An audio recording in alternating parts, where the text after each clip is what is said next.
Hello dear students, welcome back to my channel physics SPC. Current electricity का एक question. The current flowing through R2 और R2 resistance ही है diagram में। इसमें कितनी करंट है ये पूछा है, डायग्राम इधर रखा है।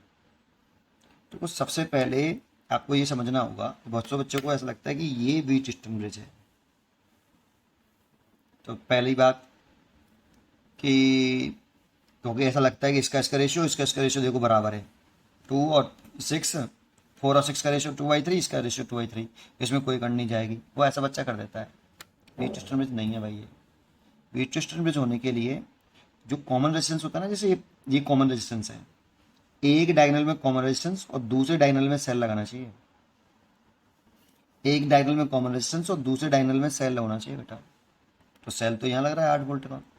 तो पहली बात ये व्हीटस्टोन ब्रिज नहीं है।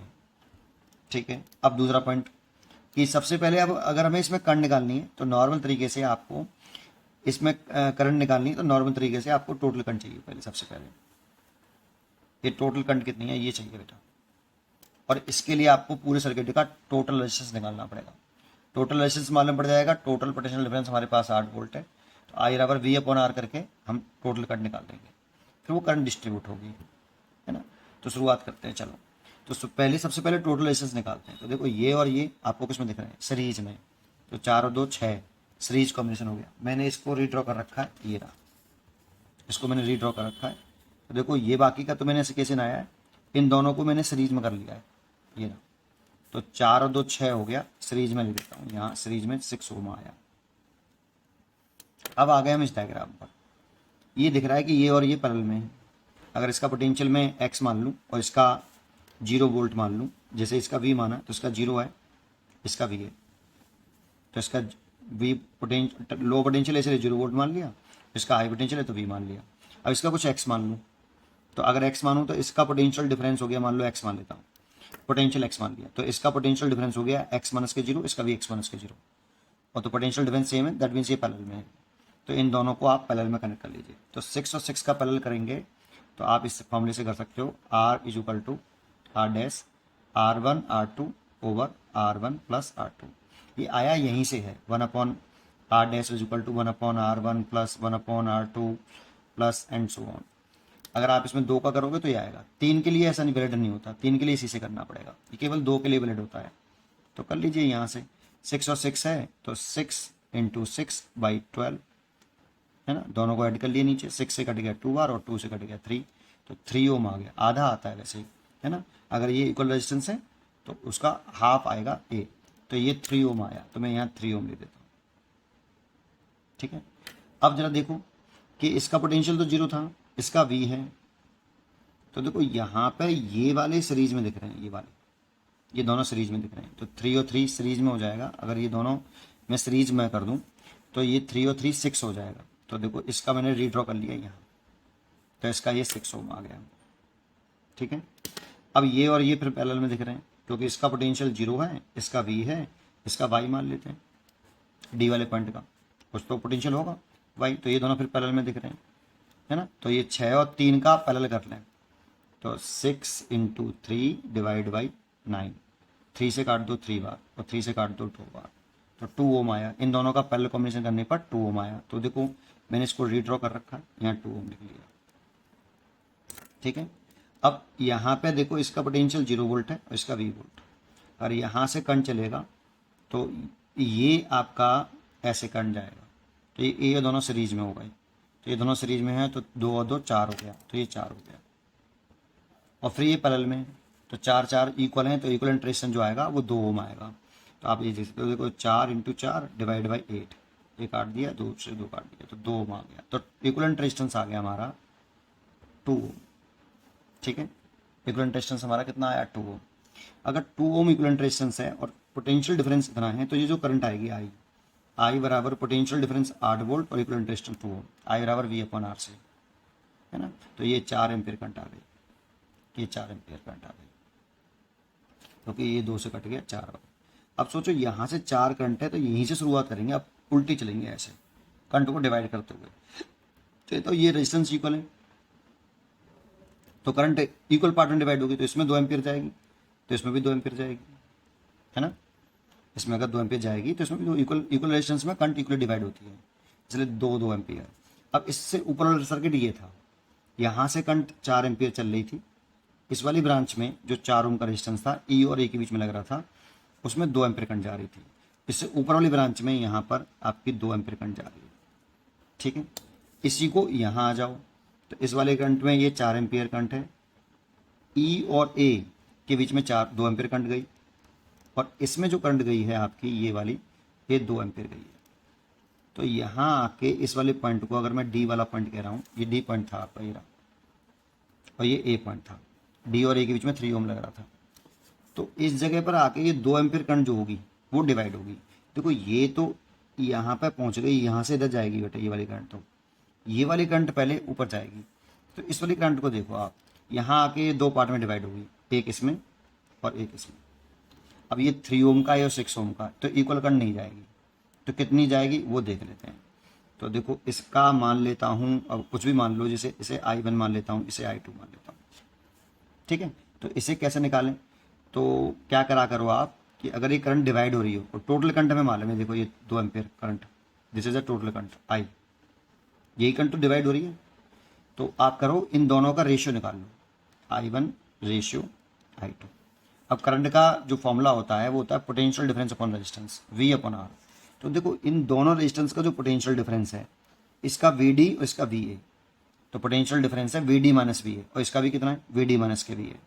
भाई इस पॉइंट का पोटेंशियल V लेट कर लो, इसका D, तो इसका पोटेंशियल डिफरेंस हो गया VD माइनस VA, और इसका भी VD माइनस VA। तो current is equal to potential difference upon resistance, तो लिखें कितना VD minus VA over resistance कितना, I1 में कितना है 6 ओम, रेशियो इसका लिखें तो VD माइनस VA ओवर 3 ओम। तो देखो ये कट गया, और 6 का मल्टीप्लाई कर लूँ ऊपर तो 1 रेशियो 2, तो I1 I2 रेशियो निकले आया आपका 1 रेशियो 2। अब मेरे को निकालना है I1, तो I1 निकालते कैसे हैं, I1 है तो इसको लिखो, I1 के साथ वाले को लिख लिया, ओवर लगाइए, इन दोनों को जोड़ लीजिए 1 + 2। I1 लिख रहे हैं तो I1 को लिखो, 1 को लिखो, इन दोनों को जोड़ लो, और यहाँ टोटल करंट जो डिवाइड हो रही है, 2 एम्पियर करंट डिवाइड हो रही है, 2 का मल्टीप्लाई कर लो, तो ये हो गया 2/3 एम्पियर। इसमें करंट जा रही है I1 में 2/3 एम्पियर, ये 6 ओम वाले में। और I2 इस वाले में जो करंट जाएगी उसे निकालना है, तो I2 कैसे निकालें, तो I2 देखो मैं यहाँ निकाल देता हूँ, I2 इज इक्वल टू ये वाला करंट लिखो, ये वाला I2 के साथ ये है तो ये लिखो 2, और दोनों को ऐड करो, इन दोनों को ऐड करो 3, और टोटल करंट का मल्टीप्लाई कर दो 2, ठीक है। तो ये हो गई 4/3 एम्पियर करंट। तो ये वाली 4/3 एम्पियर आएगी और ये वाली 2/3 एम्पियर आएगी, ठीक है, समझ में आया ये, ठीक है। अब ये आ गया, अब हमारा ये करंट निकल आया 6 ओम में कितना, 2/3 एम्पियर, 2/3 एम्पियर इस वाले में। तो देखो इसमें करंट आ गई, इस वाले में, इस वाली ब्रांच में करंट आ गई, इसको यहाँ से यहाँ आ जाओ, डी से ए वाले में 2 I2 करंट है, दैट मीन 4/3 है, तो इसमें करंट आ गई आपकी 4/3। और इसमें जो जा रही है, इस वाली करंट, इस वाली ब्रांच में जो जा रही है, ये जा रही है 2/3 एम्पियर करंट, ठीक है। यहाँ तक आ गए हम। अब यहाँ से यहाँ आ जाओ, देखो यहाँ पर इस जगह पर ये करंट कितनी है, इस वाली ब्रांच में देखो ये 3 ओम का रेजिस्टेंस है ये वाला, है ना, तो इस वाली ब्रांच में ये वाली करंट 2/3 एम्पियर है, और ये वाली करंट 4/3 एम्पियर थी, ठीक है, ये 4/3 और ये 2/3।